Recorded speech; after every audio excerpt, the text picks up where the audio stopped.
Assalamualaikum warahmatullahi wabarakatuh. Alhamdulillahirabbil alamin. Alhamdulillahilladzi arsala rasulahu bil huda wa dinil haq liyudhhirahu 'ala dini kullih walau karihal musyrikun walau karihal kafirun walau karihal munafikun. Segala puji bagi Allah yang telah mengutus rasulnya dengan membawa hudan Al-Qur'an dan As-Sunnah dan dinul haq al-Islam, dan berjanji untuk memenangkan dinul haq itu meskipun orang kafir, orang musyrik dan orang munafik tidak menyukainya. Asyhadu alla ilaha illallah wa asyhadu anna Muhammadan abduhu wa rasuluh. Allahumma sholli wa sallim wa barik ala sayyidina Muhammad wa ala alihi wa ashabihi wa manit tabi'ahum bi ihsani ila yaumiddin. Selawat dan salam semoga selalu tercurahkan kepada beliau, junjungan kita, kekasih kita, Rasulullah Muhammad SAW. Semoga juga melimpah kepada keluarga beliau, kepada para sahabat, kepada para tabi'in, tabi'in, dan seluruh pengikutnya termasuk kita semua. Dan semoga Rasul mengakui kita sebagai pengikutnya, tidak sekedar kita yang mengaku-ngaku sebagai pengikut beliau. Selamat datang di UIY Channel di Fokus Spesial edisi kali ini. Sebelum masuk ke acara, kita saksikan terlebih dulu tayangan berikut ini.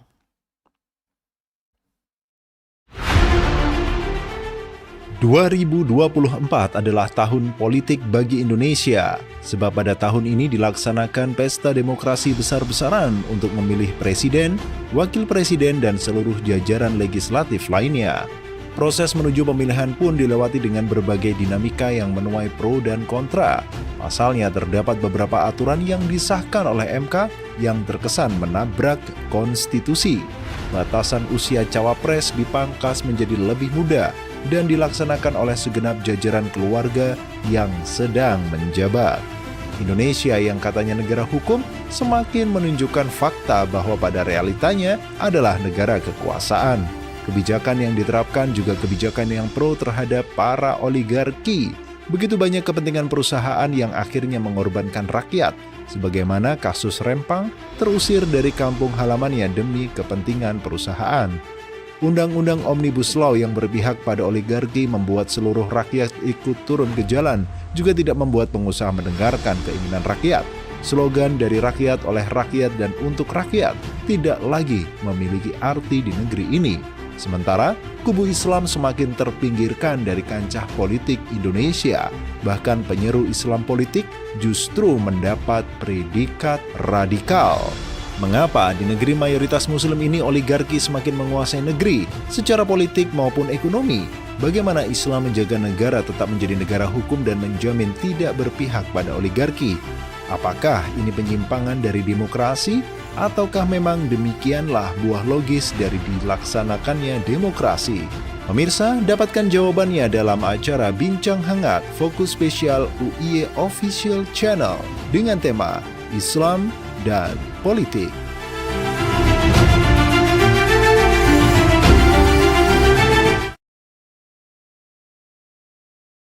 Pertama, Sohibul Bait. Bukan Sohibul Bait, Sohibul Channel. Ustadz Ismail Yusantoro. Assalamualaikum Ustadz. Waalaikumsalam. Ini edisi spesial karena live-nya dari Jogja. Masya Allah. Datang jam berapa tadi Ustadz? Siang. Siang ya, Spesial, alhamdulillah. hostnya spesial. Dan hostnya spesial. Dan ini di sebuah studio baru di Jogja, sekalian spill ya, namanya Oase Studio. Tempat teman-teman berkreasi di sini. Iya, alhamdulillah. Oke, terima kasih. kita sapa pembicara spesial juga yang kedua, Bapak Hanafi Rais. Assalamualaikum warahmatullahi wabarakatuh. Sadani. Gimana, sehat? Alhamdulillah. Biasanya sibuk sekali nih, alhamdulillah. Masya Allah. Bisa. Gimana proyek-proyek ininya? Sekarang ini jadi pengusaha properti ya, luar biasa. Saya lihat langsung laris habis itu. Amin, amin ya rabbal alamin. Alhamdulillah. Undanya Ustadz Ismail, Bapak Hanafi, kita malam ini sesuai dengan poster yang sudah kita sampaikan ke publik, kita akan membahas tentang Islam dan politik. Nah, pas kali ini di bulan Ramadan Ramadan dan habis pemilu ya, pemilu. Kayaknya cocok banget nih bahas Islam dan politik. Seperti yang sering kita dengar ya dari Imam Al-Ghazali. Beliau bilang bahwa Islam dan negara politik kekuasaan dalam konteks Iya. itu ya, itu saudara kembar, ngoten nggih kalau nggak salah ya. Betul. Nah, tetapi kita melihat hari ini kok kayak nggak ada kembar-kembarnya gitu Iya, ya. iya. Maksudnya apa yang kita lihat di depan kita, dinamika politik yang baru-baru ini saja terjadi, misalnya seperti di video pengantar tadi, Iya. bagaimana konstitusi itu diubah-ubah demi kepentingan tertentu, kemudian katanya saudara kembar dengan Islam, padahal sementara kita ya sering diajari bahwa Islam itu adalah rahmatan lil alamin. Iya. Ini sebenarnya bagaimana ini? Monggo Ustadz Ismail dulu. Iya, baik.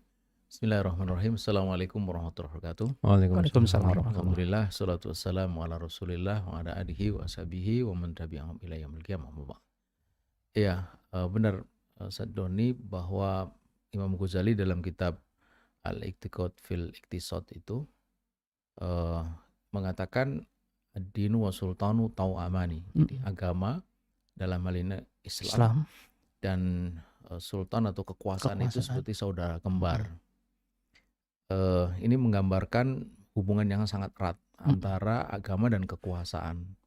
Seberapa erat digambarkan bagaikan saudara kembar tadi itu. Kalau bahasa kita itu dua sisi dari keping mata uang, ya tak terpisahkan. Beliau katakan ad-dinu usun, agama itu pondasi. Wa sultanu harisun, dan kekuasaan itu penjaganya. Wa mala usalahu, kata beliau, apa yang tidak ada pondasi, famahdumun, dia akan hancur, akan roboh. Seperti bangunan tanpa pondasi pasti akan roboh gitu. Wa mala harisalahu, dan apa yang tidak ada penjaga dia akan hilang. Jadi ini satu hubungan yang organik, yang tak terpisahkan, seperti digambarkan tadi, seperti saudara kembar dan seperti dua sisi dari mata uang.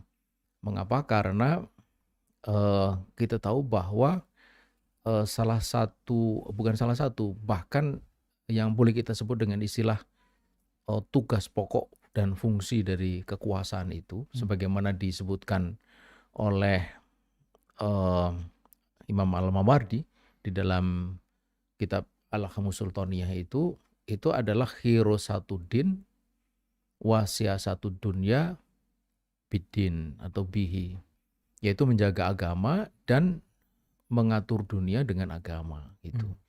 Dari sini kita menjadi tahu bahwa hubungan itu memang hubungan yang sangat lekat, ya, hubungan organik yang tak terpisahkan.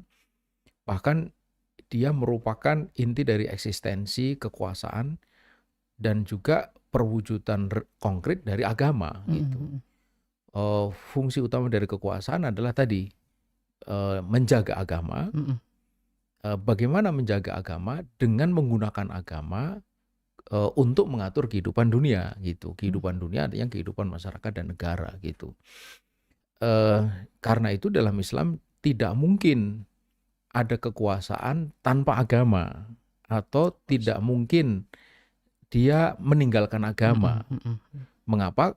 Dia akan mengatur kehidupan masyarakat dan negara menggunakan apa kalau bukan dengan agama gitu. Dan juga tidak mungkin agama tanpa kekuasaan. Kenapa? Karena agama itu adalah kalau bahasa ininya dia risalah yang terdiri dari dua bagian besar. Kalau kita meminjam istilah Syekh Muhammad Saltu itu akidah dan syariah. Dan fungsi utama dari syariah adalah mengatur kehidupan manusia. Mu'alaja limasyakilil hayat, pemecah problem kehidupan manusia. Jadi syariah itu dia akan nampak ketika dia digunakan gitu. Ketika tidak digunakan, maka dia hanya akan menjadi seperangkat pikiran-pikiran atau gagasan-gagasan atau aturan-aturan yang hanya berhenti di buku atau di kitab. Ya, orang bilang teori aja. Teori saja. Dia tidak memberikan pengaruh nyata kepada kehidupan. Kapan dia memberikan pengaruh nyata? Mampu menyelesaikan berbagai persoalan dan karenanya kemudian memberikan rahmat bagi sekalian alam seperti yang dijanjikan oleh Allah itu ketika dia digunakan. Kapan dia digunakan? Ketika ada kekuasaan yang menggunakannya itu gitu. Nah, inilah hubungan yang ini hari kita menyaksikan itu tidak ada lagi gitu. Tidak ada lagi itu karena dunia Islam ini hari itu memang dilanda oleh sebuah paham yang sebenarnya dia tidak punya dasar, tidak punya akar sama sekali di dalam ajaran Islam dan juga dalam sejarah Islam, yaitu sekularisme gitu. Nah, sekularisme itu memisahkan dua hubungan ini gitu. Jadi agama dipisahkan dari kekuasaan, kekuasaan dipisahkan dari agama gitu. Kalau begitu kemudian kekuasaan ini dia menggunakan apa? Tidak lagi menggunakan agama gitu. Nah, disitulah muncul filsafat-filsafat macam-macam ya. Intinya filsafat materialisme yang kemudian menghasilkan kapitalisme, liberalisme macam-macam itu. Kemudian agama dipisahkan dari kekuasaan. Kalau begitu kemudian agama menjadi apa? Menjadi agama personal. Gitu. Yang dia tidak punya efek apa-apa terhadap kekuasaan gitu. Kekuasaan bukan menggunakan agama untuk mengatur. Yang ada sekarang kekuasaan mengatur agama. Aslinya kan agama mengatur gitu. Sekarang agama diatur oleh kekuasaan. Contohnya ya bahwa Anda boleh menjadi Muslim, tetapi Muslim yang begini ya, gitu. Itu membuktikan agama ini diatur gitu. Betul. Jangan begitu karena yang itu radikal, begini saja moderat. Nah, itu agama diatur gitu, bukan mengatur. Ini membuktikan bahwa agama itu sudah diletakkan secara tidak pada tempatnya gitu. Nah, ini saya kira jauh dari kedudukan dan fungsi yang paling pokok dari kekuasaan gitu. Nah, sama juga telah menempatkan kekuasaan tidak pada tempatnya sedemikian sehingga agama ini diletakkan sekedar sebagai paham individu atau keyakinan individu. Dia tidak punya dampak apa-apa terhadap kehidupan masyarakat itu. Memang banyak disebutkan oleh penguasa-penguasa yang ada akhir-akhir ini, jangan bawa-bawa agama kan gitu ya. Tetapi ketika pemilu sering pakai simbol-simbol agama juga. Itu namanya politisasi agama. Gitu. Politisasi agama. Jadi politisasi Islam. Oke. Jadi Islam dijadikan sebagai alat kepentingan politik. Itu. Yang harusnya terjadi adalah Islamisasi politik. Gitu. Mengatur politik dengan nilai-nilai Islam ya, bukan Islam dimanfaatkan untuk mencari suara. Kita ke Mas Hanafi dulu. Kan saya beberapa kali sudah ngobrol sama beliau. Katanya semangat beliau untuk masuk ke parlemen waktu itu ya quote-nya Imam Ghazali tadi. Gimana ceritanya? Ya memang saya pernah dengar kutipan itu waktu saya ikut kajian di alumni SMA saya dan salah satu waktu itu yang pengisi itu memang menyebut kutipan dari Imam Ghazali tadi itu ya, kekuasaan dan agama itu seperti saudara kembar gitu. Dari itu kutipan yang sederhana itu kan nancep tuh Ustaz, nancep bagi saya dan kemudian waktu itu saya masih dosen. Dan menjelang 14 kemudian saya memutuskan untuk berarti ini waktunya berlaga. Ya, jadi nggak cuma ngajar tahu teori tapi harus praktek. Gitu. Plus tadi ada kutipan yang tentu sebagai Muslim itu lebih attach ya ke situ ya. Tapi dalam perjalanannya makin kesini kan kelihatan ternyata bukan sebagai saudara kembar, malah perang saudara nih. Perang saudara ya. Saya ingat betul waktu 2017 ya, mungkin bisa di Google juga karena itu open source itu. Sampai saya kemudian teringat presiden itu mengatakan agama dan kekuasaan memang harus dipisah gitu. Jadi presiden sendiri bilang seperti itu. Artinya ucapan ini kan menegaskan yang disampaikan oleh Ustaz Ismail tadi bahwa ternyata orang yang paling berkuasa di negeri ini saja fahamnya itu sekuler gitu. Memisahkan agama dari urusan politik. Artinya berarti kan memisahkan agama dari seluruh kehidupan gitu.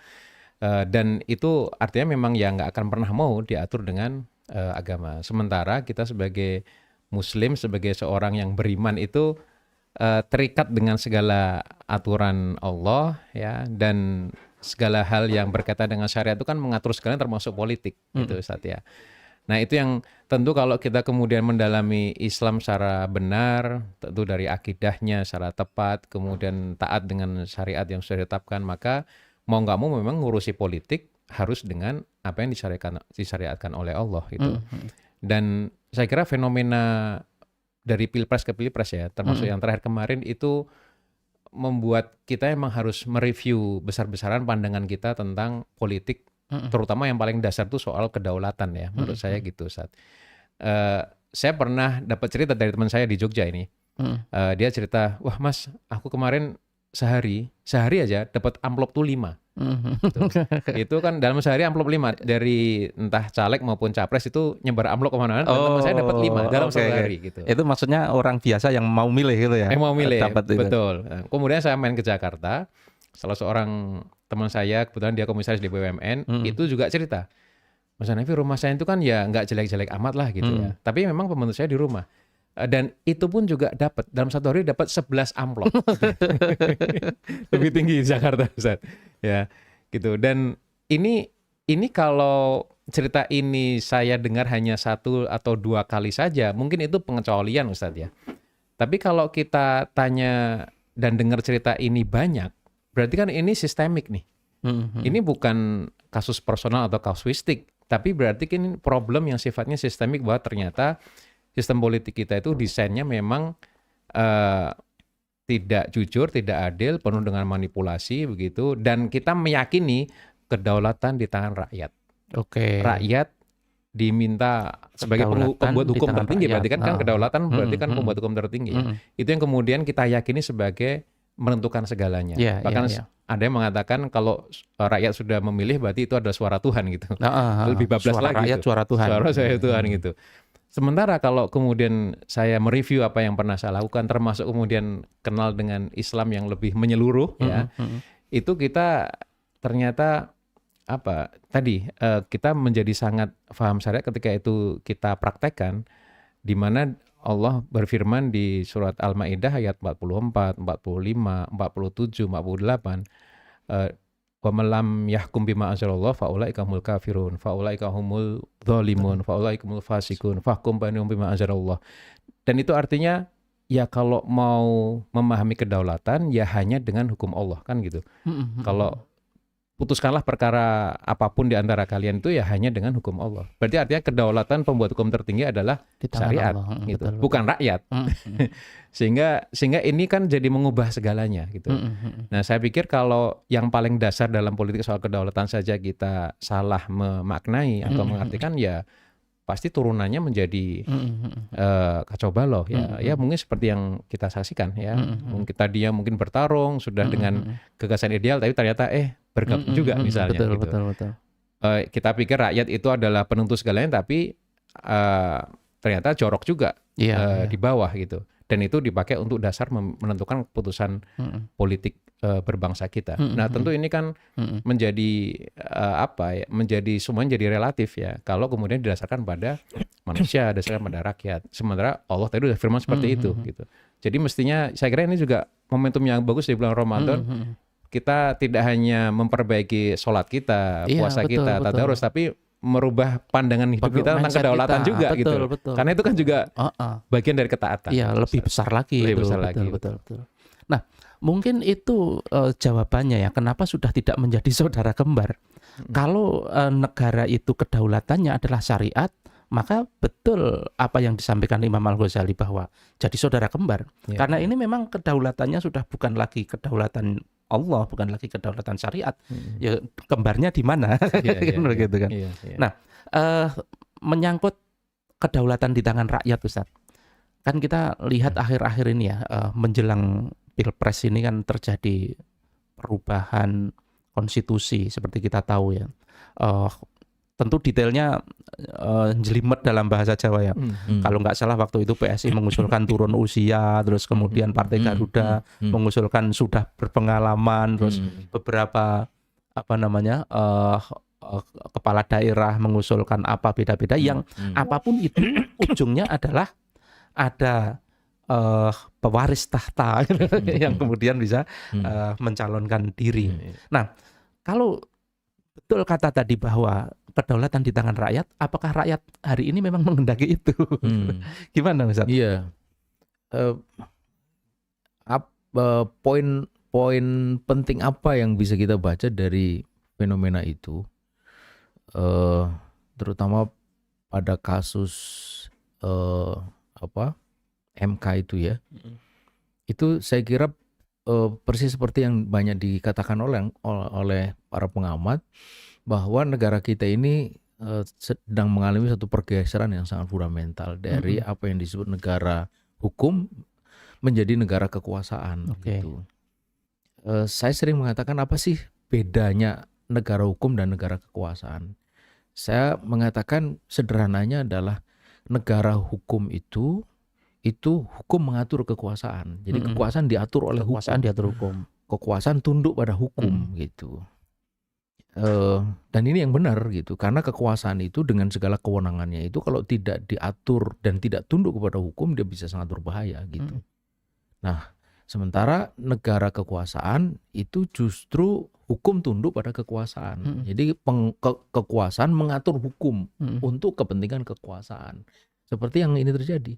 Kan ini semua dirubah. Ya. Untuk mengikuti selera penguasa, mulai dari keputusan MK, mulai dari macam-macam lah gitu. Yang membuat akhirnya regulasi itu atau peraturan perundang-undangan itu ada itu untuk mengabdi kepada kepentingan kekuasaan. Ini persis seperti yang dikatakan oleh Machiavelli gitu. Machiavelli itu kan pada intinya itu mengatakan bahwa taatlah kamu kepada hukum sepanjang hukum itu memperkokoh kekuasaanmu gitu. Kalau hukum tidak ada, maka buatlah hukum untuk memperkokoh kekuasaanmu. Kalau hukum itu menghambat kekuasaan, ubahlah hukum. Dan tiga-tiga itu dilakukan sekarang gitu.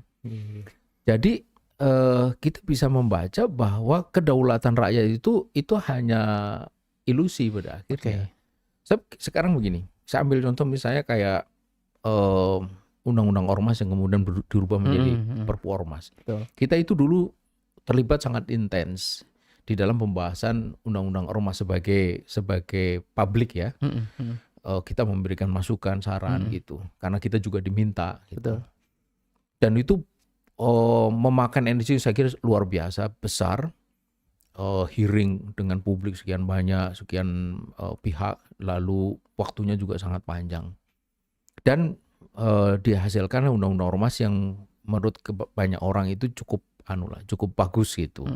Di antaranya adalah bahwa pemerintah tidak boleh sewenang-wenang membubarkan kecuali melalui tahap-tahap yang ujungnya adalah pengadilan gitu, fair gitu. Itu yang sebelum 2019 ya, Perpu Ormas yang awal. Sebelum 2017. 2017. Nah, tapi undang-undang yang begitu rupa dihasilkan oleh wakil rakyat, ya, lalu dirubah oleh sebuah perpu yang ditetapkan oleh presiden. Gitu. Pertanyaannya terus di mana kedaulatan rakyat itu? Kalau kedaulatan itu diandaikan sebagai perwujudannya itu adalah peraturan perundang-undangan. Wong itu undang-undangnya dibuat oleh presiden. Gitu. Oh enggak, ini tetap aja disetujui. Ya disetujui itu kan cuma setuju atau tidak gitu. Enggak boleh ada kewenangan untuk berubah gitu. Dan itu juga sudah di dalam konteks kekuasaan juga gitu. Akhirnya sebenarnya yang berkuasa itu siapa? Yang berkuasa ya kekuasaan itu gitu. Yang berdaulat maksud saya. Yang berdaulat siapa ya? Kekuasaan gitu. Nah, ketika yang berdaulat itu kekuasaan, maka kekuasaan itu pasti akan cenderung mempertahankan diri. Dan itulah kan yang dilakukan itu. Hanya karena ada pihak yang nggak mau diajak serta saja yang kemudian keinginan untuk lanjut pada periode berikutnya gagal gitu.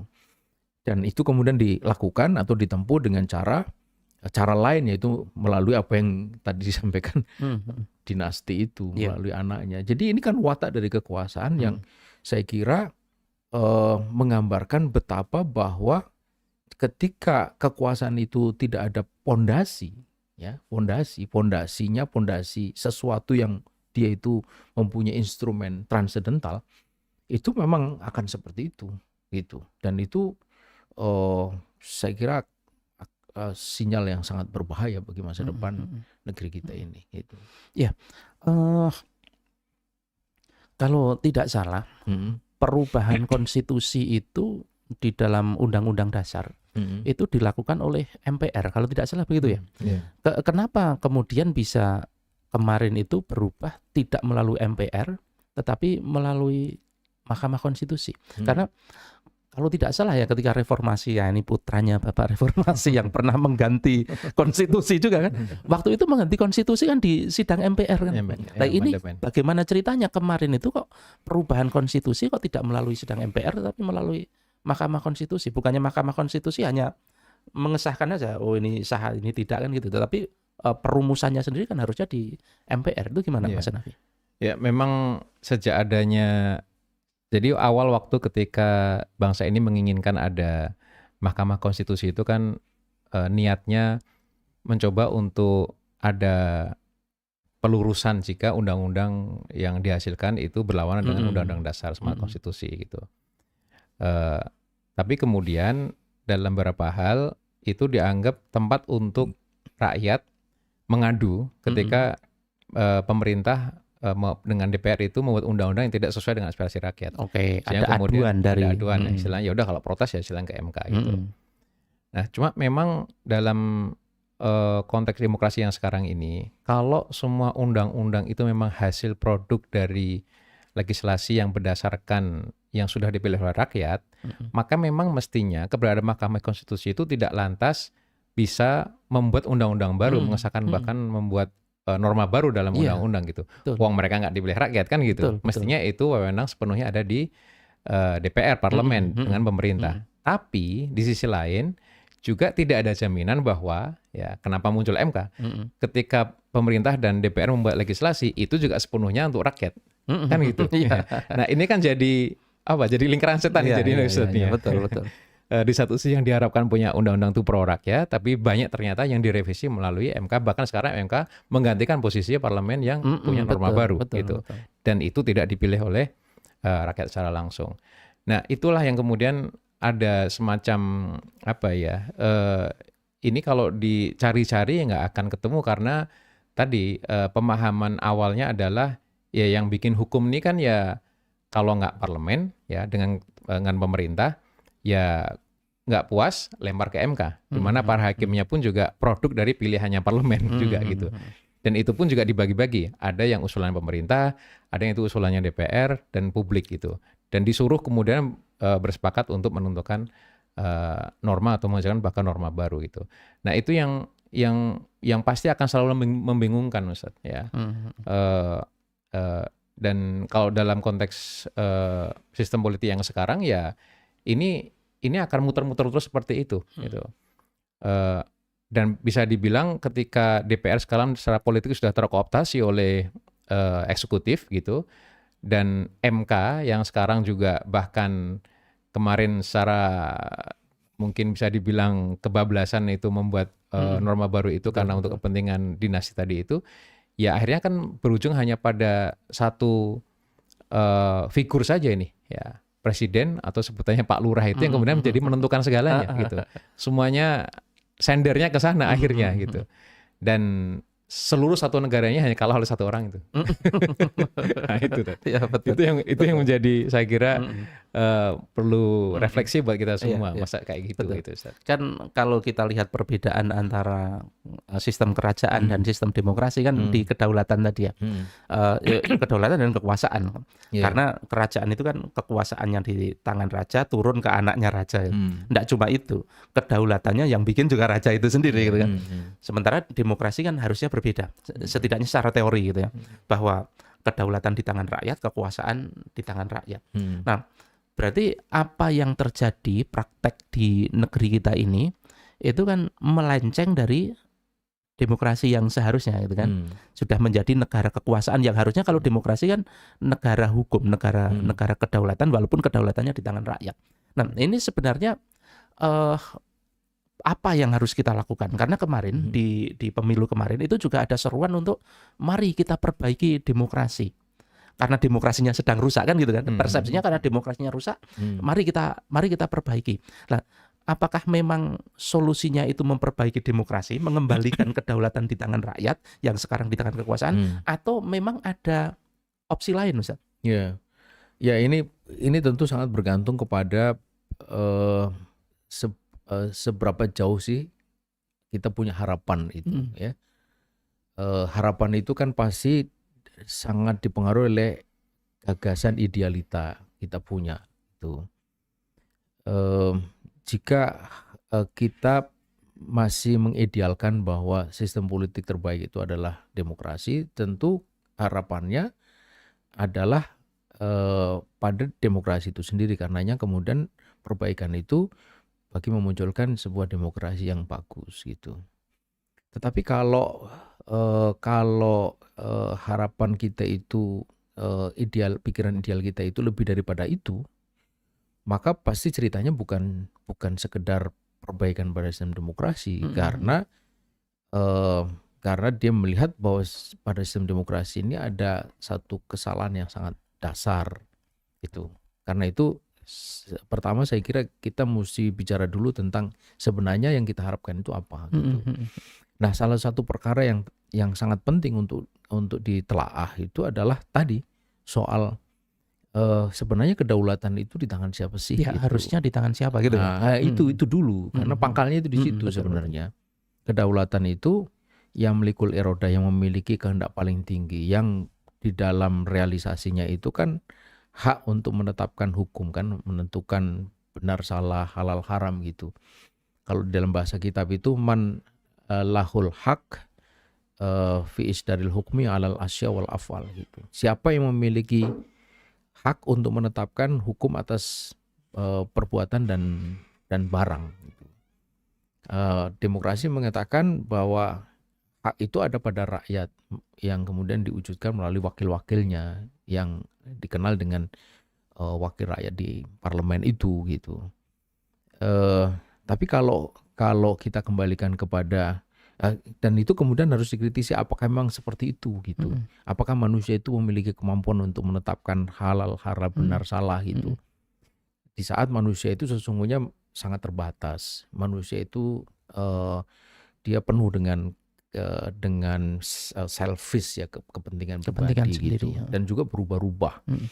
Saya kira Amerika itu memberikan contoh yang sangat baik tentang hal itu. Tahun 50-an publik Amerika itu sangat keras menentang LGBT. Pendek kata tak ada satupun jalan bagi LGBT itu eksis di sana gitu. Itu di Amerika tahun 50-an. Tetapi saya kira publik Amerika itu tak menyangka sama sekali bahwa 60-70 tahun kemudian mereka menyaksikan bahwa apa yang mereka tentang itu sekarang menjadi legal. Betul. Melalui voting di Mahkamah Agung Amerika 5-4 legal di seluruh negara bagian same-sex marriage, pernikahan sejenis itu. Jadi coba pikirkan ini, bagaimana bisa sesuatu yang dulu sangat ditentang, sekarang menjadi boleh. Dan itu hanya selisih satu suara. Jadi seperti seolah-olah benar salah itu hanya soal satu suara gitu. Voting dari soal angka gitu. Kan itu sesuatu yang sangat tragik gitu loh. Sangat tragis lah menurut saya bahasa yang paling tepat. Jadi semula same-sex marriage itu hanya legal di beberapa negara bagian, terutama negara-negara bagian yang memang dikenal liberal di daerah pantai, baik pantai timur maupun pantai barat, Los Angeles, San Francisco, kemudian New York, kemudian Massachusetts. Tetapi sekarang legal di seluruh negara bagian, termasuk negara-negara bagian yang dikenal dengan istilah heartland, yang di tengah-tengah itu, yang kebanyakan itu masih cukup puritan. Mereka menganut agama yang sangat, kalau bahasa kita kafah lah gitu ya, Kristen Protestan atau Katolik itu mereka harus menerima gitu. Nah ini kan membuktikan bahwa manusia itu punya problem dasar yang ini jika dibiarkan ini sangat berbahaya. Ada orang mengatakan bahwa ya itu kan di Amerika, kita tidak mungkin lah kayak begitu. Siapa bilang tahun 50 Amerika yang begitu berubah kok. Sekarang mungkin kita tidak atau belum, tapi siapa yang bisa menjamin bahwa kalau begini terus akan ke sana. Yang pasti ini hari sudah ada hal yang halal diharamkan, yang haram dihalalkan. Misalnya kayak riba atau bunga bank itu kan haram ya, tapi kan dihalalkan, bahkan dijaga kehalalannya itu oleh undang-undang gitu. Jadi siapa yang mengatakan itu tidak boleh itu bertentangan dengan undang-undang. Jadi kita yang salah gitu. Lalu ada yang mengatakan kan ada bank syariah gitu. Iya bank syariah. Cuma kan ini sesuatu yang kontradiktif sebenarnya. Kontradiktif, apa yang dicari oleh bank konvensional adalah apa yang paling dibenci oleh bank syariah. Kan gitu. Yang bunga tadi itu kan. Kalau begitu jadi sebenarnya ini yang sesuai dengan aspirasi rakyat itu yang mana? Yang mana? Gitu. Yang mana? Yang konvensional atau yang syariah gitu. Karena tidak mungkin dua-duanya ada. Tidak mungkin kan sesuatu yang dibenci sekaligus dicari gitu. Kan tidak mungkin gitu. Tidak mungkin kita mengatakan atas sekaligus bawah sih tidak mungkin gitu. Kecuali orang pandir saja itu. Nah, jadi ini terjadi pada kita gitu. Dan ini keadaan yang pasti akan menemukan titik batasnya atau titik akhirnya, yaitu bahwa tetap saja ternyata yang dominan adalah yang konvensional kan gitu. Karena yang syariah itu dia ada di bawah gitu, sistem Hanya yang sub aja ya, konvensional. betul. Ini dia menjadi subordinat saja gitu. Ya itu kan berarti menunjukkan tadi apa yang dikatakan. Nah, jadi ini soal yang saya kira memang harus kita renungkan betul gitu. Apakah akan begini gitu. Jika begini maka kita akan mengalami hal-hal yang luar biasa sebagaimana yang dialami di beberapa negara bagian. Nah, disitulah maka sebenarnya kita sebagai seorang muslim di bulan Ramadan harus memikirkan hal yang saya kira lebih dasar daripada itu. Karena itu kemudian harapan kita juga menjadi lebih dasar. Kita ini di bulan Ramadan itu kan selain soal puasa, temanya itu kan pasti Quran, Al-Quran, karena bulan Ramadan itu disebut sebagai Syahrul Quran. Syahrul Ramadan alladzi unzila fil Quran kan itu. Nah, kalau tema besar lain selain puasa itu adalah Al-Quran, maka mestinya salah satu engagement dasar kita terhadap Al-Quran setelah kita membaca itu kan kita menelaah atau mentadaburi Al-Quran. Dan di dalam Al-Quran itu kan jelas bahwa kita ini sebenarnya sebagai makhluk ciptaan Allah, itu posisinya adalah posisi untuk kalau bahasa lugasnya di dalam Al-Quran itu sami'na wa ata'na gitu. Kita itu mendengar dan mentaati.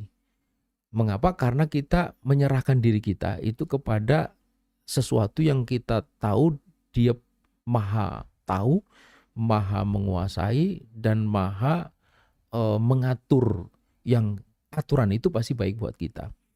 Apakah sikap seperti ini itu rasional? Sangat rasional. Kadang kita nggak menyadari ketika kita datang ke dokter. Apa yang kita bawa? Duit mungkin, tapi penyakit pasti, jelas. itu pasti kan. Tapi yang tidak pernah ketinggalan adalah rasa percaya kepada dokter. Rasa percaya dokter. Dan apa yang kalau terjadi? nggak percaya nggak datang. Dan lihat apa yang terjadi ketika kita percaya kepada dokter. Kita disuruh apa saja manut, betul, ya kan? Betul. Kan coba berbaring. Pernah kita ngayal, gimana kalau berdiri saja dok. Kemudian tolong buka sedikit bajunya, kancing bajunya gitu. Ya kan kita buka. Manut aja. Ya kemudian ditempel-tempel itu, namanya stetoskop gitu. Padahal itu ngapain juga nggak tahu gitu. Ya dengar apa kita nggak ngerti loh. Dokternya manduk-manduk kita, wah kita lego gitu kan. Padahal manduk-manduk bawa apa kita nggak ngerti gitu. Ya kan? Coba. Lalu dia menuliskan sesuatu yang kita kenal dengan resep itu, ya kan? Dan apa yang dituliskan itu kita nggak ngerti. Nggak ngerti juga. Nggak ngerti. Bahkan ketika dokter itu berusaha untuk menjelaskan, Pak, ini Bapak sakit ini, saya beri obat ini ya, satu, ini, kandungannya ini, efeknya ini, kita akan bereaksi apa? Biasanya itu, udah dok, udah, saya ini udah pusing, udah mual, udah ini mau cepet pulang ini, udah saya percaya sama dokter. Aja. Coba. Ya kan? Itu orang sudah percaya. Jadi samina wa ta'na itu rasional gitu. Betul. Bahkan ketika kita mau pulang masih tanya lagi gitu, dok, saya nggak boleh apa pantangan makanan yang nggak boleh apa gitu. Dokter menjawab, jangan makan yang pedas, jangan yang asin. Umpamanya dokter mengatakan jangan makan yang enak-enak gitu. Itu langsung manut itu. Kasihan banget. Ya kan? Sampai segitunya loh kita itu. Padahal dokter itu sudah sering kita dengar Acap melakukan malpraktek. Betul. Dia bilang demam berdarah ternyata salah ya. Flu biasa. Disangka flu ternyata tipes, disangka tipes nama berdarah. Ada kemungkinan salah juga yang dikatakan dokter. Iya, itu operasi ketinggalan gunting di dalam itu, ya kan? Tapi tetap aja kita tidak pernah kehilangan kepercayaan kepada dokter. Buktinya setiap kali kita datang, setiap kali kita sakit kita datang ke dokter. Nah, kalau kita bisa begitu, kenapa kepada zat yang tidak pernah malpraktek? Betul. Kita kok tidak sepercaya itu, sikap kita tidak seperti sikap kita kepada dokter. Kan tidak rasional. Iya kan? Jadi rasional ini sebenarnya. Nggak pernah Allah itu malpraktek menerbitkan matahari dari tiba-tiba dari barat itu. Iya, langsung kiamat. Kan nggak pernah gitu. Berhenti meniupkan air nggak pernah gitu. Nah, mestinya kita itu lebih percaya kepada. Dari situ sebenarnya substansi dari apa yang disebut asyadah li syar'i, itu kedaulatan di tangan syariat itu di situ sebenarnya. Yaitu sikap percaya dan pasrah itu kepada kehendak Allah. Kehendak Allah itulah yang kita yakini baik sebagaimana kita percaya kepada dokter gitu. Maka kemudian itu obat berderet-deret isinya apa? Lep. Ini 3 kali sehari. Pernah kita makan 4 kali? Enggak pernah. Takut itu karena melanggar aturan dokter. Kalau enggak dimarahi juga sama istri atau sama anak. Apa ini enggak nurut sama dokter? Gitu dimarahi kita. Coba. Kenapa enggak nurut sama Allah enggak dimarahi? Kalau enggak nurut sama dokter dimarahi kita. Gitu. 3 kali. Pernah kita makan 2 kali enggak juga gitu. Ini makan sesudah makan. Ini ditelan setelah diminum setelah makan. Kita nggak juga mencoba untuk sebelum makan. Karena pernah coba juga sebelum makan, lalu sakit perut gitu. Karena kena lambungnya. Nah itu kan sebenarnya ada banyak sakit-sakit karena kita melanggar ketentuan Allah. Cuma kadang-kadang kita tidak memikirkan. Nah di situ, jika kita ini bisa berpikir seperti itu di dalam konteks bicara tentang perbaikan-perbaikan tadi, maka harapan kita pasti akan lebih daripada itu.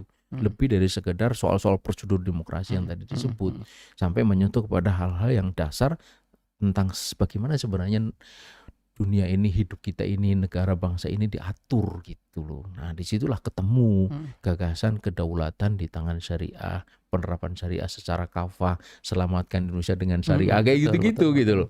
Karena itu sebenarnya kita itu memerlukan ruang terbuka untuk mendiskusikan hal ini supaya orang itu bisa berpikir secara luas gitu loh, secara jernih untuk apa? Untuk kebaikan kita gitu. Sebab kalau kita ini menggunakan hukum yang salah, ketentuan yang salah, dari filosofinya salah, maka yang rugi kan kita. Seperti ini hari siapa yang rugi coba? Kita dengan situasi politik kayak begini siapa? Semuanya. Paling tidak kita ikut mangkel kan gitu. Mangkel itu larang loh kan itu. Kan energinya mahal itu. Itu kalau nggak pandai-pandai mengatur pikiran dan rasa itu bisa emasnya kambuh, kemudian sakit, ada macam-macam gitu. Nah, itu karena jadi kesana lah saya kira. Soal dokter dan resep itu ada kisah lucu. Tapi ini nggak beneran ya, nggak beneran. Ada pasien datang ke dokter, dia mengungkapkan, saya punya sakit ini, dituliskan resep sama dokter. Sampai rumah dibaca itu resep, habis maghrib dibaca, habis subuh baca lagi, sampai hafid resep dokter ya. Gitu. Pekan depan datang lagi, dokter ini saya nggak sembuh dokter, gimana nih? Lah, resepnya gimana? Resepnya sudah saya baca dan sudah saya hafalkan. Tapi nggak terus dibeli enggak. Kayaknya kita hari ini seperti itu ya. Gemar membaca, gemar menghafalkan, tetapi tidak menerapkan. Tapi mungkin menerapkan di sholat, zakat, puasa itu menerapkan. Tapi yang di level negara tadi tidak. Tapi ada satu persoalan Mas Hanafi dan Ustaz Amin. Saya yakinlah teman-teman pemirsa yang budiman, terutama yang muslim, yakinlah. Masa sih nggak yakin itu ya? Sekecil apapun iman di dada, pasti siapa sih yang lebih tepat hukumnya, hukum Allah atau hukum rakyat, kedaulatan Allah atau kedaulatan rakyat? Saya yakin muslimin di dalam hati kecilnya tetap mengatakan itu. Cuma persoalannya Ustaz, kita kan tidak semuanya muslim di Indonesia ini. Bagaimana mungkin kalau kita rela-rela saja lah Al-Quran diterapkan, bagaimana dengan saudara-saudara kita yang bukan muslim? Ini ada satu dialog menarik ketika saya diwawancarai oleh 2 wartawan dari majalah Kristen. Itu. Jadi saya itu waktu itu waktu masih normal ya. Ini sekarang kan normal. Itu banyak datang wartawan, termasuk 2 wartawan dari majalah Kristen. Nah, dia bilang begini, sebelum memulai wawancara, dia katakan kepada saya ingin menyampaikan kegelisahan kami, ya, komunitas Nasrani atas kegiatan Pak Ustadz dan teman-teman ini yang begitu gencarnya memberikan syariat gitu ya. Oh ya, silakan, apa ini? Kegelisahannya itu, kecemasannya itu apa? Dia sebutkan satu-satu. Kami itu khawatir kami itu dipaksa masuk Islam. Saya bilang enggak. Karena Islam itu melarang orang lain untuk memaksa orang lain untuk masuk Islam. La ikraha fid din. Keyakinan itu akan tumbuh tanpa paksaan. Jika keyakinan tumbuh tanpa paksaan, saya bilang begitu, tidak mungkin gitu. Terus yang kedua kata dia, kami khawatir nanti gereja kami ditutup. Saya bilang itu tidak. Kenapa? Jangan lagi di masa damai. Di masa perang pun gereja tidak boleh dijadikan sebagai objek perang. Gitu. Terus yang ketiga kata dia, kami nanti khawatir kami tidak boleh lagi makan babi. Nah, gitu. Saya bilang kalau menurut Anda itu halal silahkan. Gitu. Kami tidak bisa memaksa bahwa itu haram buat Anda. Buat Anda itu halal itu silahkan. Gitu. Yang keempat, kami khawatir perempuan kami itu nanti dipaksa pakai jilbab. Ya, saya bilang jilbab itu pakaian muslimah.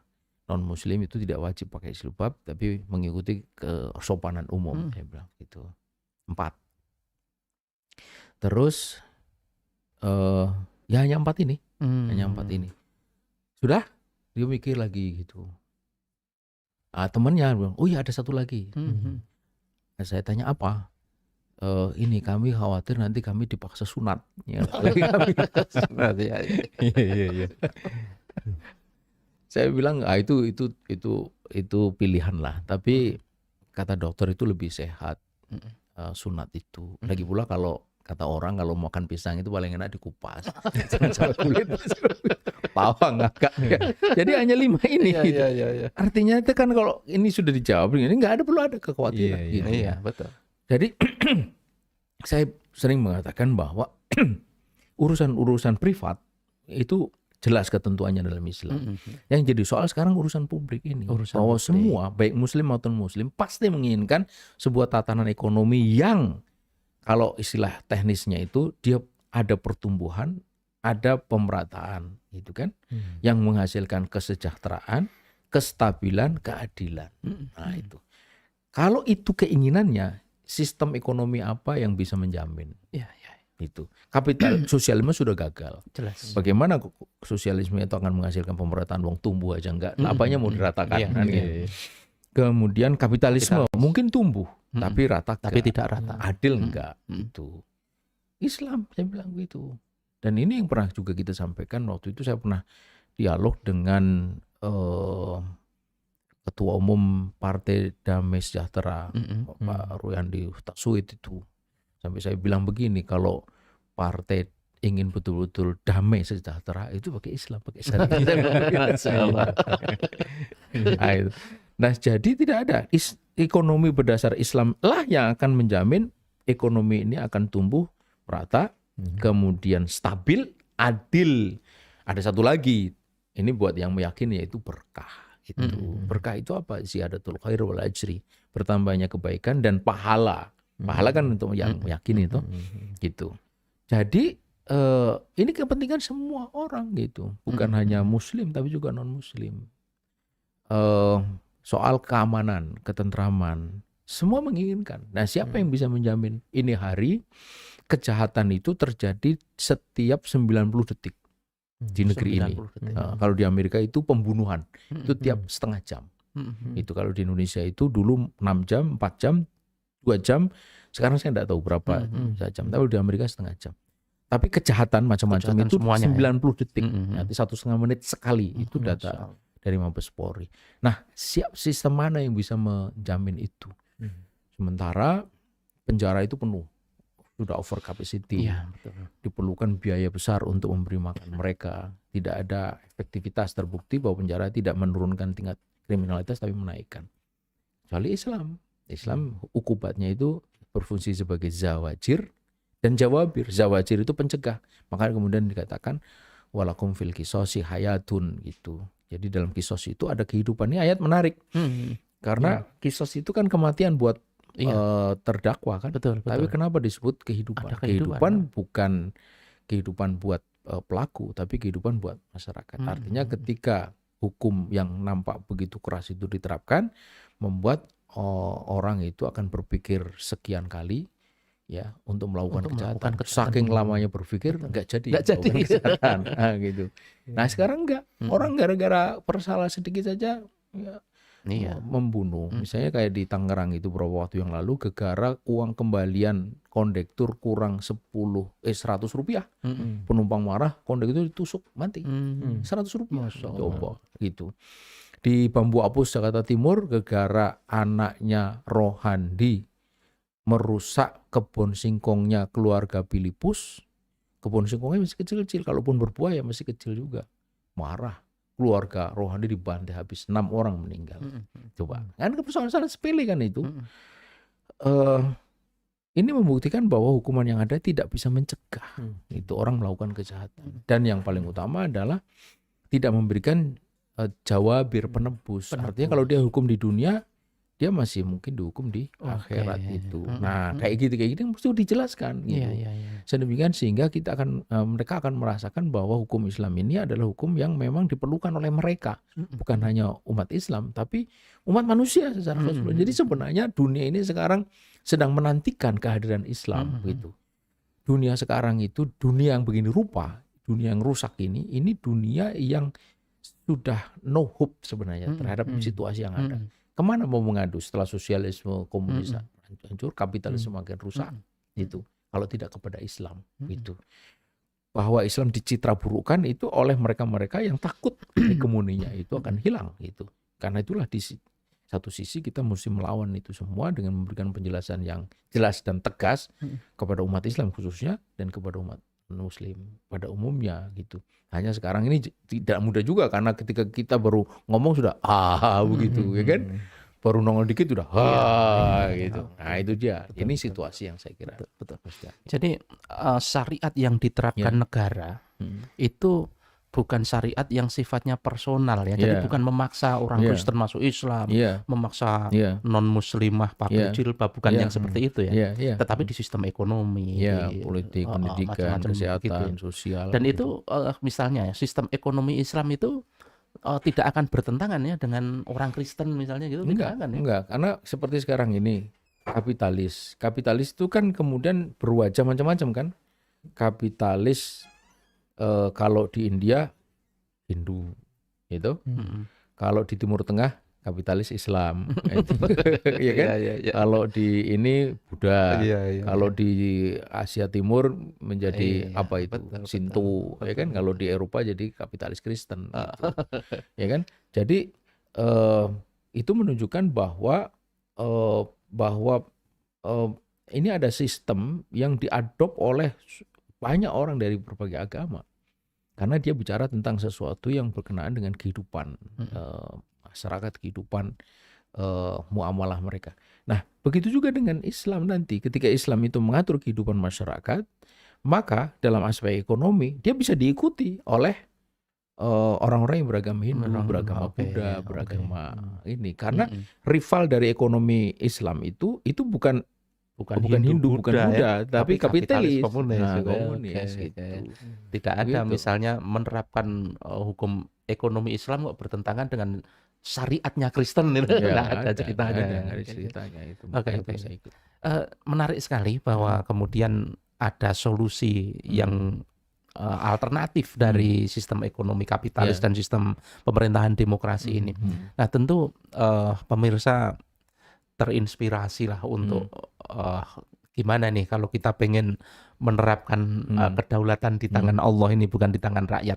Nah, kira-kira untuk menuju ke situ itu bagaimana? Mungkin Mas Hanafi yang pernah berkecimpung di parlemen itu, mungkin enggak kalau kemudian misalnya panjenengan mengusulkan, wah kita ganti nih kedaulatannya di tangan Allah ini, jangan di tangan. Kira-kira gimana? Atau jangan-jangan pernah mencoba itu? Gimana? Ya, sesuatu tuh nggak bisa lepas dari konteksnya, Ustaz ya. Artinya ada individu-individu, tapi juga individu-individu yang sebenarnya juga serta-merta dia membentuk sistem yang melingkungi dia sendiri. Gitu. Jadi antara individu dan sistem itu dua hal yang memang saling mengikat lah gitu, bukan hal yang terpisah gitu.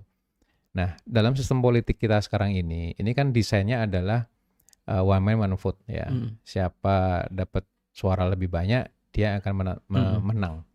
Menang dalam arti lapangan politiknya, seperti barusan kemarin Pileg Pilpres, tapi juga menang dalam arti konteks kursinya siapa yang paling banyak di parlemen. Ya, kalau kita hitung-hitungan kursi parlemen. Ya. Artinya jika ada usulan dari individu yang semacam itu, itu pun perlu dihitung juga. Kalkulasi hitung-hitungannya itu yang seperti itu bakal sebanyak apa gitu ya. Dan desain sistem politik kita kan juga kita sangat paham tadi agama dan kekuasaan itu sama sekali bukan saudara kembar sekarang ini, ya kan. Sehingga saya mengibaratkan memang sistem yang sudah kita hidupi sekarang ini, sistem politik ini hasil dari pemilihan umum, kemudian demokrasi yang kita pahami atau sebagian besar memahami sebagai satu-satunya tidak ada pilihan yang lain. Itu kemudian memang tidak akan memberi ruang-ruang untuk melakukan perubahan seperti halnya yang sangat fundamental. Kekuasaan itu adalah hukum Allah, bukan di tangan rakyat itu. Karena pasti masing-masing sistem itu punya istilahnya apa ya? Punya sistem imunitasnya sendiri. Oke, kayak badan kita ya, ada sistem imunnya ya. Ya, ini kan kapitalisme nih ya, yang rohnya adalah sekularisme gitu. Itu ya kalau ada sosialisme pasti akan dibinasakan ya. Betul. Begitu juga kalau ada aspirasi, ada Islam sebagai ideologi untuk dimunculkan, itu juga pasti akan dilawan. Ya, gitu. darah putihnya itu langsung. Jadi dia punya sistem kekebalan sendiri. Betul, gitu betul, ya. betul. Seperti halnya kalau kelak sistem Islam ini tegak, itu kan juga sama. Sama juga ya, betul. Ya, kita nggak mungkin menoleransi ada virus-virus yang namanya kapitalisme maupun sosialisme, karena itu jelas menyalahi fitrah kita, kemudian juga tentu tidak sesuai dengan syariat juga gitu. Nah, saya mengibaratkan begini Ustadz, ini kan dulu saya juga pernah punya analogi semacam seperti ini. Desain sistem politik kita ini kan ibaratnya misalnya kayak main bola nih Ustadz, ya sepak bola. Ustadz kan suka main bola ya. Nah itu pemainnya, pelatihnya, tim nasnya begitu, itu sadar betul aturan yang dipakai adalah aturan main bola itu FIFA, ya itu berlaku ke semua negara. Dia akan berlatih, dia akan latihan sebaik mungkin gitu, dia penuh dengan semangat masuk ke lapangan bolanya. Ya. Begitu dia wasit menyiapkan peluitnya itu untuk pertandingan dimulai, begitu masuk memulai pertandingan, dia ternyata sadar, oh ternyata wasitnya itu nggak netral, wasitnya itu curang. Ternyata permainan itu penuh dengan kecurangan juga. Harusnya di kartu merah dibiarkan saja. Dan kalau mau bikin gol itu ya kalau harus mau sikut-sikutan, jegal-jegalan. Karena cara main yang menang ya kayak gitu. Gitu. Nah kalau tadinya dia tahu main sudah dengan aturan FIFA, fair play, ternyata medannya kayak gitu, bahkan mungkin lapangannya becek, kotor, jorok dan sebagainya. Kira-kira pemain sepak bola yang kayak gini tuh tetap mau bermain atau mending enggak? Kan itu jadi pertanyaan yang bersangkutan mestinya gitu kan. Kalau mau lanjut terus juga babak belur belum tentu menang juga. Ya. Kalaupun menang penuh dengan pelanggaran, kecurangan dan lain sebagainya. Gitu. Ya. Atau ya berarti kalau nggak mau meneruskan ya mau nggak mau keberhenti gitu. Ya artinya mau juga ya ngapain juga ngelanjutin gitu. Sehingga saya pernah tanya kepada seorang teman, kalau kayak gini gimana Mas kamu supaya Pak bola? Ya kalau aku ganti stadionnya gitu. Wah ini jawaban orang kaya nih. Ganti stadionnya gitu. Yang nggak becek, yang aturannya lebih fair. Yang punya duit bikin stadion. Stadion gitu. Nah jadi sekarang saya ngelihat ya dulu saya memahami, oh kalau kayak gitu ya kita juga harus ikut menang dengan cara gitu. Yang penting bikin gol gitu. Iya kan. Artinya berarti kan kita hidup, kita menjalani politik sudah nggak kenal hal haram kalau kayak gitu kan. Padahal ketika kita kemudian mendalami Islam itu, ya semua perbuatan kita termasuk berpolitik di bidang politiknya terikatnya kan syariat gitu. Betul. Sehingga memang saya kira ungkapan ya kalau gitu kita ganti stadion itu ungkapan yang saya kira sekalipun itu bercanda, tapi saya ada hal yang betul rasional dan justru itu misi utama kita sebenarnya gitu. Bagaimana mungkin kita tetap main jorok di tempat medan yang semacam itu, arena semacam itu, sementara kita tahu bahwa ada hal yang sebenarnya kita ini mampu untuk membuat pertandingan lebih fair, membuat medan permainan yang lebih bagus gitu, lebih bersih gitu. Sehingga sebenarnya memang misi utama kita ya bagaimana ngasih tahu orang, ini loh ada stadion yang lebih bagus, ini loh ada wasit yang lebih jujur gitu. Supaya apa? Supaya orang kemudian makin tertarik dengan pertandingan yang lebih fair ya. Ya ini memang analogi yang saya buat Ustadz ya. Yang prinsipnya adalah tadi ya kembali ke pertanyaan Ustadz tadi, bagaimana mungkin kita mau menggagas sesuatu itu dalam sebuah sistem yang memang ya istilah saya serba jorok kayak gitu Hmm. ya, sehingga mau nggak mau pasti juga perlu sistem yang akan melingkungi ini tumbuh dengan baik gitu. Iya. Tapi mungkin orang banyak akan bilang utopis gitu kali ya. Iya. Yang rasional aja, kita masa pemain sepak bola bikin stadion. Yang bikin stadion kan developer bukan pemain sepak bola. Tapi kalau kita seriusin ya, sebenarnya membikin sistem baru di luar sistem yang ada itu utopis atau tidak gitu. Utopis atau tidak itu kan pasti didasarkan kepada yang pertama, dia itu reliable apa enggak gitu. Reliable atau tidak itu bisa dinilai ke depan dan ke belakang gitu. Ke depan itu ke masa depan, ke belakang itu dalam sejarah. Dalam sejarah ada kok. Gitu. Artinya dia reliable gitu. Kalau reliable itu tidak bisa kita katakan utopis Ya, itu. nyatanya pernah terjadi. Nyatanya gitu ya. pernah terjadi. Tapi orang masih mengatakan, ya tapi kan itu masa lalu, masa depan. Orang mengatakan bahwa sejarah itu berulang. Kalau dia pernah terjadi, maka peluang untuk kemungkinan terjadi lagi itu besar. Lebih besar daripada kita mengatakan utopis. Itu. Utopis itu sesuatu yang kalau bahasa Sri Mulyani hil yang mustahil gitu kan. Seperti menegakkan benang basah. Jangan lagi basah. Nggak basah aja bisa. Apalagi basah. Ya gitu. Nah, yang jadi soal sebenarnya bukan soal ini utopis atau tidak, karena ini pasti tidak utopis, tetapi apa sih sebenarnya prasyarat dasar untuk dia bisa terwujud itu. Karena ini kan ini aneh lah ya. Ini kita mayoritas muslim ya, 2 miliar bahkan di dunia. Kemudian ada risalah Islam yang hebat. Pernah di dalam sejarah Pernah diterapkan. Lalu kenapa kok kita menjadi seperti sekarang ini gitu. Ini kan pasti ada sesuatu yang salah pada diri kita. Nah, di mana letak kesalahannya? Saya kira kita bisa cermati. Itu pertama adalah pada ketika kita meletakkan hubungan antara agama itu dengan kekuasaan tadi itu. Tadi kan sudah dijelaskan bahwa hubungan itu hubungan yang sangat organik, yang erat gitu. Tapi ini hari kita tidak melakukan itu. Kenapa kita tidak melakukan? Karena kita ini terpengaruh oleh pola hubungan agama lain. Gitu. Dalam hal ini agama Kristen. Itulah yang disebut dengan sekularisme itu. Kan? Kita sebagai seorang muslim itu sebenarnya semestinya tidak mungkin sekuler. Mengapa? Karena sekularisme itu sangat dipengaruhi oleh sejarah gelap Eropa dalam hubungannya dengan agama Nasrani yang dipengaruhi oleh 3 faktor. Pertama, soal autentitas people kan. Ini kan problem ini. Autentitas people itu sesuatu yang sangat krusial buat mereka, di kalangan mereka juga gitu. Majalah Time itu pernah menurunkan satu artikel berjudul How True is the People. Katanya tahun 74 itu ada 50.000 kesalahan di sana, dan itu artikel tidak ada yang menyanggahnya sampai ini hari. Tapi yang paling dahsyat saya kira, yang paling kontroversial adalah terbitnya buku The Five Gospels. Ini buku boleh disebut sebagai hasil semacam workshop dari 76 ahli teologi Kristen yang mencermati seperti subjudul dari buku itu, what did really Yesus say itu. Gitu. The search of the authentic word of Yesus itu. Nah, kemudian mereka memilah Injil itu menjadi 4. Kemudian dikasih warna gitu. Ada yang merah itu betul-betul perkataan Yesus. Kemudian ada yang pink, ada yang abu-abu, ada yang hitam gitu. Nah, ternyata yang hitam itu jumlahnya 82%. Lebih banyak. Yang bukan perkataan, artinya yang palsu. Bahkan Injil Yohanes itu hitam semua. Gitu. Ini buku sudah lama terbit tahun 94, tapi tidak boleh beredar di sini di Indonesia. Bisa didapatkan di internet. Artinya yang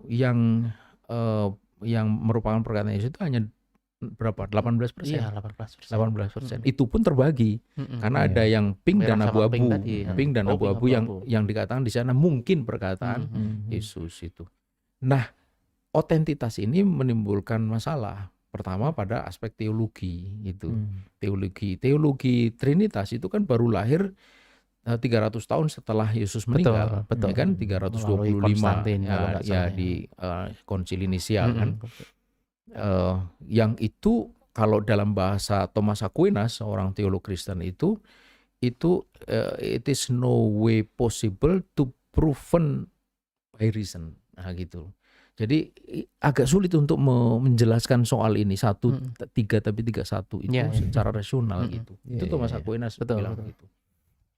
Kemudian yang kedua adalah soal karena tadi otentis masalah, kemudian hubungan dengan sains teknologi gitu. Oke.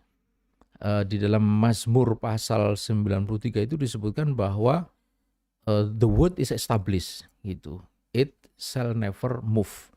Jadi dia tidak bergerak, dia diam. Itulah yang kemudian menjadi dasar keyakinan bahwa bumi inilah sebagai sentrum dari peredaran planet-planet geosentris itu, yang itu kemudian dibantah oleh oleh Kopernikus, oleh Galileo Galilei 1 abad kemudian melalui pengamatan dan kemudian menghasilkan keyakinan bahwa bukan geosentris tapi heliosentris itu.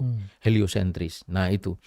Nah, tapi kan kemudian ini tak terselesaikan. Dan yang ketiga adalah faktor trauma rezim agama. Rezim agama di mana ketika Konstantin itu mengadop agama, kemudian menganggap bahwa dia itu adalah divine rule kan gitu, divine ruler. Nah, jadilah banyak sekali masakre, banyak sekali tragedi kan. Yang paling dahsyat saya kira ya Bartholomeus Massacre. Tahun 1527 itu 10.000 orang Kristen Protestan dibantai oleh Katolik di Paris. Berminggu-minggu anyir di sana, banjir darah. Nah, berdasarkan 3 itu, otentitas, persoalan teologis, persoalan trauma rezim agama, maka mereka sampai pada kesimpulan bahwa kalau begitu nih agama ini dipisahkan gitu. Betul. Ada 2 ekstrim kan, ada yang tetap memakai, ada yang tetap mau meninggalkan. Nah, kemudian dibuatlah jalan tengah. Gitu. Ya oke lah, agama tetap ada, tapi di sana kemudian kehidupan di sini tidak pakai agama. Itulah sekularisme. Gitu. Kita umat Islam itu tidak punya soal Tidak pernah seperti itu. Tidak punya soal. Betul. Otentitas Al-Quran terjaga sampai ini hari. Betul. Bahkan Allah sendiri menjaminkan inna nahnu nazzalna dzikra wa inna lahu lahafidun. Karena Al-Quran otentik itulah yang membuat umat Islam terus membaca sampai ini hari. Iya, betul. Al-Quran ini boleh disebut sebagai buku yang paling banyak dibaca oleh manusia sepanjang sejarah. Buku lain setahu saya yang paling banyak itu mungkin Harry Potter. Saya membaca beberapa tahun yang lalu itu sudah 600 juta eksemplar. Gitu. Mungkin sekarang sudah tembus 1 miliar, saya enggak tahu. Tapi itu kan seri 1-7. Dan dia hanya pada periode tertentu, sekarang sudah enggak terdengar. Tapi Al-Quran kan cuma kata 1 jilid gitu. Satu saja kan. 1400 tahun. Kenapa? Karena otentik gitu. Kemudian dihafal. Tidak ada buku yang begitu rupa mudah dihafal bahkan oleh anak-anak gitu. Jadi kita tidak punya soal. Kita tidak punya soal juga dengan teologi. Teologi kita itu qul Allahu ahad. Betul, rasional sekali. Allah itu satu. Ahadun ahad, satunya satu. Tidak ada 1, 3, 1, 4 segala macam. Ahadun ahad. Allah samad, lam yalid walam yulad, tidak beranak, tidak pernah, dan itu berubah dari dulu sampai sekarang dan sampai nanti tidak akan berubah. Kemudian kita juga tidak punya masalah dengan sains teknologi. Tidak ada. Kenapa? Karena Islam itu justru adalah agama yang sangat mendorong pengembangan sains, teknologi, invention. Maka lahirnya Ibnu Hayyan, Al-Kindi, Al-Biruni, termasuk Al-Khwarizmi yang sangat dikagumi oleh Mark menemu Facebook itu. Kata Mark, kalau bukan Al-Khwarizmi yang menemukan angka 0, tidak akan pernah dijumpai BBM, Line, bahkan Facebook itu. Kan itu ilmuwan Muslim, dia seorang ulama sekaligus matematikawan. Jadi kita nggak ada soal dengan ilmu pengetahuan, pun juga nggak ada soal dengan rezim agama, nggak ada. Kalau kita membaca buku KAB dan Risalah Muhammad, di sana diceritakan ketika pasukan Islam masuk ke Polandia itu malah dielu-elukan oleh penduduk di sana. Ini aneh. Bagaimana bisa mereka itu yang non-Muslim mengelulukan pasukan Islam? Karena mereka tahu bahwa pasukan Islam datang ke sana untuk membebaskan. Sama sebenarnya orang-orang Kristen suku Koptik di Mesir membantu Amr bin As gitu. Orang Yahudi itu merasakan abad keemasannya menurut Karen Armstrong itu justru di bawah Islam. The Jews enjoyed their golden age under Islam in Andalusia 700 tahun, bukan sekarang. Gitu. Dan itu berakhir setelah dikuasai oleh orang Katolik, terjadilah inkuisisi di sana. Orang Yahudi, orang Islam terusir, orang Yahudi terusir, dan kemana mereka diselamatkan? 120.000, ada yang menyebut 150.000 di Bukit Galata, di Istanbul oleh Muhammad Al-Fatih. Artinya kita itu tidak ada soal. Dengar siapa? Kalau kita tidak punya soal Quran, otentitasnya, soal teologi, soal ilmu pengetahuan, soal rejim agama, lalu kenapa? Atas dasar apa kita menjadi harus memisahkan agama dari negara?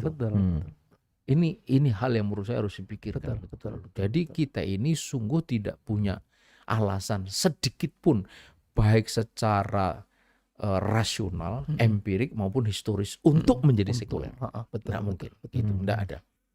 Dan itu diingatkan oleh Allah kan di dalam Al-Quran itu, dalam surat Al-Baqarah ayat 85 dikatakan afatu minuna bi ba'dil kitab wa takfuruna bi. Apakah engkau itu mengingkari sebagian Alkitab dan beriman kepada sebagian Alkitab dan mengingkari sebagian Alkitab. Ini ayat turun berkenaan dengan kelakuan orang-orang Aus dan Khazraj yang ketika bertikai lalu bicara soal tawanan perang, tebusannya itu mengikuti Taurat. Gitu. Dia mendasarkan pada Taurat. Tapi di saat yang sama dia melanggar Taurat. Ya bertikainya itu, perang itu melanggar Taurat gitu loh. Gitu. Nah, kemudian turunlah ayat itu.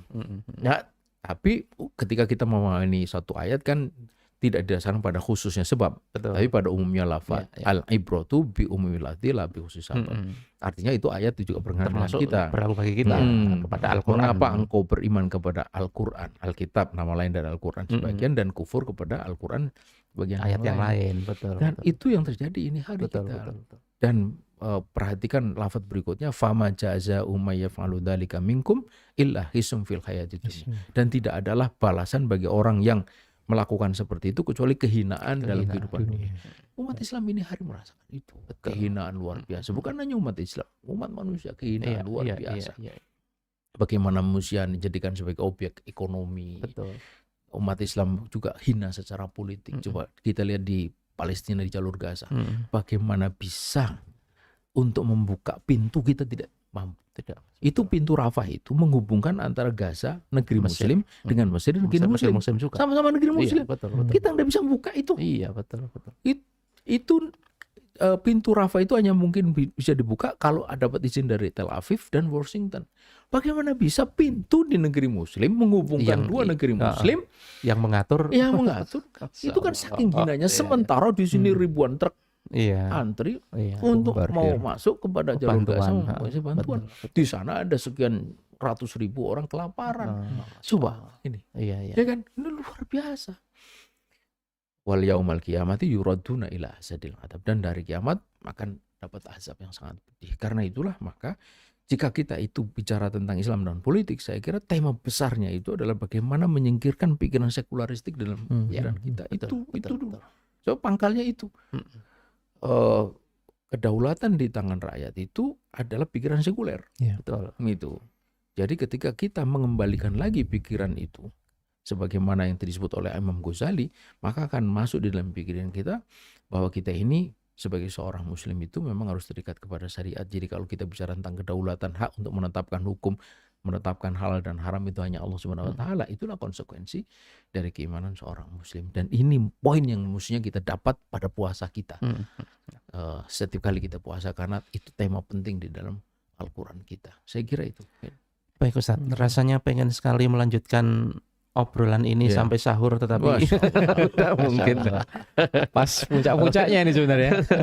Oleh karena itu mungkin gimana sih sebenarnya kita harus bersikap dalam kondisi seperti ini, sekaligus closing statement monggo Mas Hanafi. Saya kira ini sebuah diskusi yang mendalam dan walaupun singkat tapi sangat komprehensif ya Ustadz ya, bahwa sebenarnya kita punya kesadaran betul Islam itu kalau kita imani dalam pikiran kita, dalam hati kita, dalam sikap kita, dan dalam bentuk perbuatan kita, maka dia itu punya semangat untuk merubah kita gitu. Sehingga Islam itu tidak hanya kita tampakkan dalam ibadah-ibadah ritual kita, tapi memang Islam itu menjadi aturan hidup kita di segala dimensi, multidimensi gitu. Baik itu urusan privat, urusan publik ya, atau yang suka saya katakan itu Islam ini sudah komplit sehingga dari bangun tidur, bangun rumah tangga, bangun negara itu udah ada semua aturannya. Gitu. Tinggal kita jalankan saja. Betul, gitu. betul. Kita nggak perlu ngambil teori-teorinya siapa Montesquieu gitu, iya, trias politika gitu, atau kita nggak perlu juga ngambil teorinya Adam Smith atau Friedrich Hayek atau Karl Marx gitu ya untuk menjalankan semangat Islam ini, enggak, karena memang sudah ada. Jadi tidak kanan tidak kiri tapi Islam udah. Dan itu kalau kita jalankan dengan pemahaman yang benar, maka ini akan merubah kita dan juga pada akhirnya merubah dunia. Gitu. Dan saya suka kutipan dari Ustadz Ismail yang sering saya pakai Ustadz ya, bahwa ketika kita ini sudah yakin dengan ketetapan Allah dan juga sudah dikabarkan oleh Rasulullah ya sebagai sebuah bisyarah bahwa Islam ini akan tegak di akhir zaman ini, maka berarti kan tujuannya sudah pasti. Ya, tujuan itu sudah jelas gitu. Sementara kalau kita pengen sampai di tujuan yang jelas, maka kita tentu harus memilih jalan yang benar untuk mengarah ke tujuan itu. Nah, misi kita adalah bagaimana kita mengajak diri kita sendiri, orang terdekat kita, termasuk sebanyak mungkin orang untuk berada di jalur yang benar, di jalan yang benar untuk mencapai tujuan itu. Gitu. Kalaupun ternyata kita belum nyampe ke tujuan itu, toh kita sudah di jalan yang benar. Gitu. Betul. Jadi ini sebuah hal yang saya kira justru dengan Islam kita malah lebih bergairah lagi menjalani kehidupan ini, dan setiap langkah yang kita jalankan itu ya insya Allah akan tercatat sebagai pahala, dan pahala yang lebih besar lagi ketika apalagi ini di bulan Ramadan. Alhamdulillah. Gitu, Ustaz. Semoga Ustaz Ismail. Apa sih substansi dari puasa kita ini? Saya sering menyebut ada dua. Yang pertama adalah yang disebut bahwa puasa ini membangun kemauan kita untuk taat kepada Allah. Itu. Lihat, kita ini di bulan puasa itu diperintahkan untuk meninggalkan makanan minuman berhubungan suami istri itu. Itu semuanya halal, bukan karena haram. Dan kita bisa. Gitu. Kenapa kita bisa? Karena kita ada kemauan. Iya. Kalau ada kemauan, jangan lagi yang haram, yang halal pun bisa halal kita pun bisa tinggalkan, betul. gitu. Jadi mestinya ini kita tangkap. Jangan sampai kita ini puasa meninggalkan yang halal, tapi melakukan yang haram. Itu sebagaimana yang terjadi pada saat Nabi, ada dua orang perempuan itu datang kepada Nabi minta izin, kemudian dia muntah darah dan daging segar yang keluar dari mulut perempuan itu. Sahabat yang menyaksikan heran lalu bertanya apa yang terjadi pada perempuan itu. Nabi mengatakan perempuan ini berpuasa menahan diri dari yang dihalalkan oleh Allah, tapi dia berbuka dari yang diharamkan. Dia duduk berdua menggunjing saudaranya, darah dan daging segar itulah yang dia makan. Nah itu yang pertama. Dan kalau ada kemauan, mestinya ya semua hal itu bisa kita ini kan asal kemauan. Ada kemauan. Ada kemauan. Syariah itu betul. Ya gitu. Jadi syariah ini bisa diterapkan. Kalau kenapa sekarang menjadi sulit karena tidak ada kemauan. Nah, bagaimana membangun kemauan? Puasa itu sebenarnya fungsinya. Jadi aneh, ini negeri mayoritas muslim udah belasan kali, puluhan kali puasa tapi gini-gini aja. Itu berarti kan puasanya nggak kena gitu. Betul. Itu satu. Kemudian yang kedua, puasa ini substansinya sesungguhnya adalah membangun apa yang disebut habit taat, itu kebiasaan untuk taat. Itulah kenapa puasa ini itu diminta untuk kita melakukannya terus-menerus.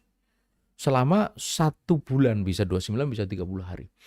Tidak ada ibadah yang harus dilakukan berulang-ulang selain puasa. Kalau yang lainnya itu dalam sebuah sekuen, umroh sekuen. Begitu selesai sudah, tidak suruh ngulangi lagi itu. Kalau mau ngulangi itu sesi yang berbeda. Haji juga sekuen, gitu kan, mulai dari tarwiyah, wukuf, kemudian mabit di Muzdalifah, terus melempar jumroh, tawaf ifadah, tahallul, selesai itu. 7 hari. Tapi kalau puasa tidak boleh kurang dari 1 bulan.